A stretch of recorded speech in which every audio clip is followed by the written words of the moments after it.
Hello everyone, আসসালামু আলাইকুম। আজকে আমি গ্রামের একটি মজার বড়ার রেসিপি আপনাদের সাথে শেয়ার করছি, যার নাম মিষ্টি কুমড়ো ফুলের বড়া। আর এই বড়ার রেসিপিটা খেতে খুবই মজার হয়।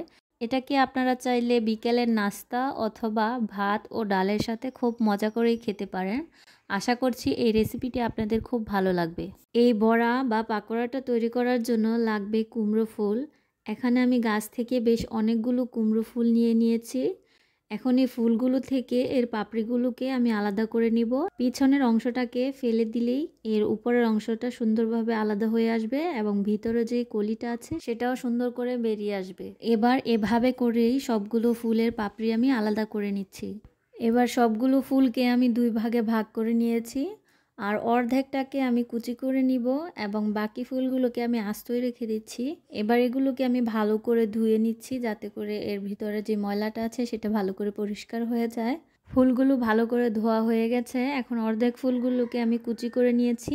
আর এইদিকে বড়ার সাথে দেওয়ার জন্য আমি আধা কাপ পরিমাণ মুসুর ডাল 4 থেকে 5 ঘন্টা আগে পানি দিয়ে ভালো করে ভিজিয়ে রেখেছিলাম।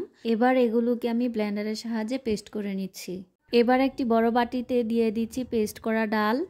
এরপর দিয়ে দিচ্ছি কুচি করা ফুলগুলোকে, দিয়ে দিচ্ছি হাফ কাপ পরিমাণ পেঁয়াজ কুচি, চালের গুঁড়া 2 টেবিল চামচ, সাথে দিয়ে দিচ্ছি ধনেপাতা কুচি হাফ কাপ পরিমাণ, দিয়ে দিচ্ছি 6 থেকে 7টা কাঁচামরিচ কুচি।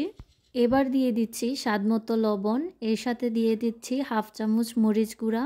এবার হাফ চামচ পরিমাণ হলুদ গুঁড়া দিয়ে এটাকে হাত দিয়ে ভালো করে কুচলিয়ে একদম মাখা মাখা করে মেখে নেব।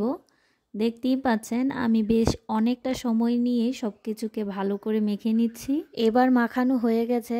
এবার যে ফুলগুলোকে আমি আলাদা করে রেখেছিলাম সেখান থেকে একটা ফুল নিয়ে ফুলটাকে একটা হাতের উপরে রেখে ডাউলের মিশ্রণটাকে ফুলের উপর সুন্দর করে দিয়ে এটাকে এক পাশ থেকে মুড়িয়ে দিচ্ছি এবং এভাবে আমি ফুলের বাকি বড়াগুলোকেও তৈরি করে নিব।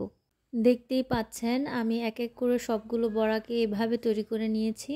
আর অল্প একটু ডাউলের মিশ্রণ আমি আলাদা করে রেখেছি, এটাকে পাকোড়া তৈরি করব। এবার বড়াগুলোকে ভাজার জন্য একটা কড়ার মধ্যে বেশ অনেকগুলোই তেল দিয়ে দিচ্ছি আমি। তেলটা কিন্তু গরম হয়ে গেছে। এখন এর মধ্যে যে ফুলের বড়াগুলো আমি তৈরি করে রেখেছিলাম এক এক করে সেগুলো সুন্দর করে দিয়ে দিচ্ছি। বড়াগুলো তেলের মধ্যে ছাড়ার সময় অবশ্যই একটু সাবধানে দিবেন, যাতে করে হাতের মধ্যে তেলের ছিটা না আসে। এবার বড়াগুলোর দুপাশ ভালো করে লাল করে ভেজে আমি নামিয়ে রাখবো। এক পাশ সুন্দর করে ভাজা হয়ে গেছে।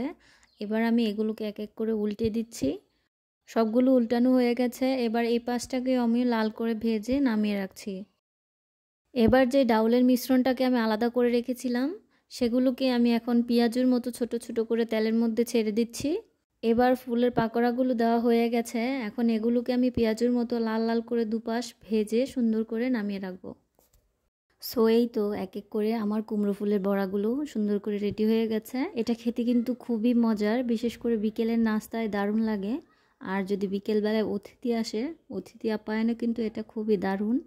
আর আজকের রেসিপিটি কেমন লাগলো অবশ্যই কিন্তু কমেন্ট করে জানাবেন। যারা আমার চ্যানেলটিকে এখনও সাবস্ক্রাইব করেননি অবশ্যই আমার চ্যানেলটিকে সাবস্ক্রাইব করবেন। আল্লাহ হাফেজ।